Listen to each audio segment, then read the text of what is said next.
অনেক মানুষ দেখবেন প্রশ্ন করে মালাকুল মউত একসাথে এতগুলো মানুষের জান কিভাবে কবজ করে, প্রশ্ন করে না? এখানে 10 জন, ওইখানে 10 জন, আমেরিকা 50 জন, বাংলাদেশে 100 জন, এট এ টাইম মানুষ মারা যায়।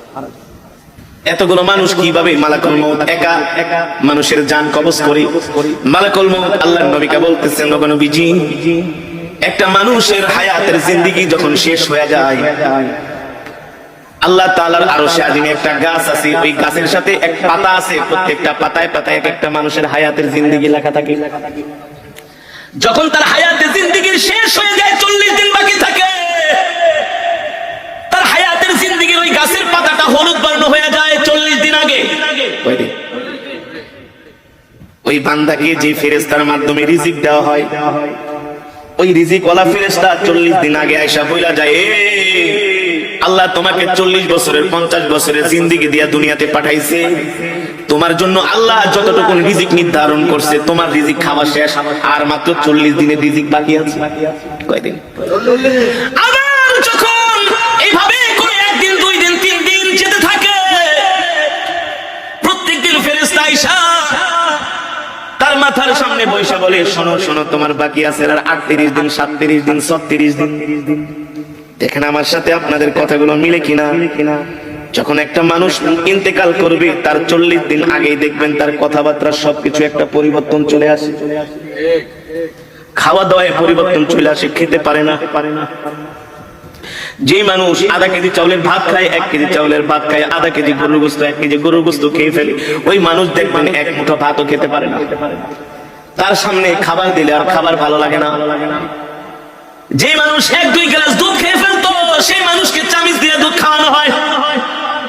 যে মানুষ 1-2 হালি কমলা খেয়ে ফেলতো, তাকে একটা কমলার খোসা মুখে নিয়ে একটু রস খাওয়ানো হয়। কারণ কি রে ভাই, কারণ কি? আল্লাহ নবী বলেন, আল্লাহ তাআলা তার জন্য যতটুকু রিজিক নির্ধারণ করেছিলেন, তার রিজিক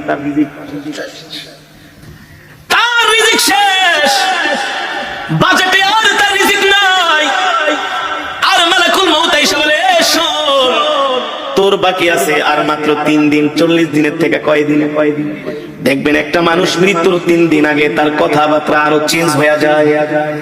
আত্মীয় স্বজনকে দেখলেই তাকায় থাকে, এক পলকে তাকায় থাকে, দোকানের দিকে যে তাকায় থাকে, বাড়ির দিকে যায় তাকায় থাকে, সম্পদের দিকে যায় তাকায় থাকে।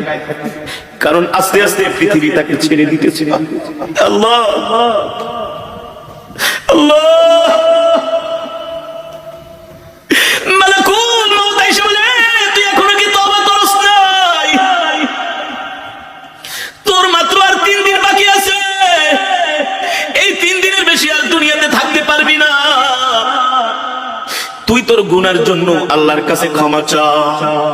তখনই দেখবেন ওই মৃত ব্যক্তি যে ইন্তেকাল করবে, 3 দিন আগে তার সন্তানদেরকে ডাকে, কথার মধ্যে একটা পরিবর্তন, আবেগী কথাবার্তা বলে, বাবা রে, আমি যদি চলে যাই, তোর মাকে দেখা রাখিস, তোর ছোট বোনটারে দেখা রাখিস।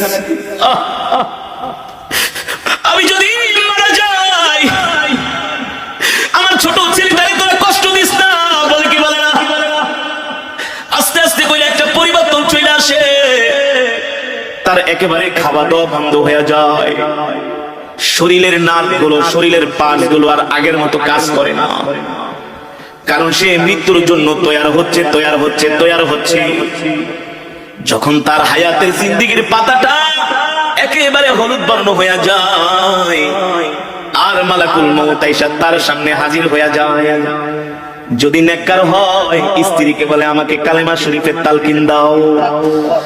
যে নেককার হবে, মুমিন হবে, আল্লাহর নবী বলেন, নেককার মুমিন মৃত্যুর আগে সে জানতে পারে। এই কারণে সন্তানদেরকে বলে, ওই জায়গায় আমাকে কবর দিবা, ওই জায়গাটার মধ্যে আমার জন্য কবর খুঁজা রাখবা। আর শোনো শোনো, আমার মৃত্যুর পরে বেশি দেরি করবা না, তাড়াতাড়ি আমাকে কবরে ঢুকাই দিবা।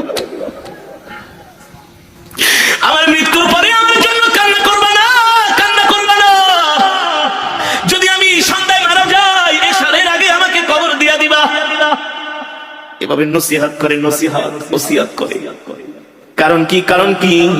আল্লাহ নবী সরকারে দো আলম বলেন, নেককার ব্যক্তির মৃত্যুর আগে সে সব জানতে পারে, সব দেখতে পায়। এই কারণে একজন জান্নাতি মানুষ সব সময় মৃত্যুর জন্য তৈয়ার থাকে, প্রস্তুত থাকে। ঠিক কিনা বলেন? কেমন তৈয়ার, কেমন প্রস্তুত? তার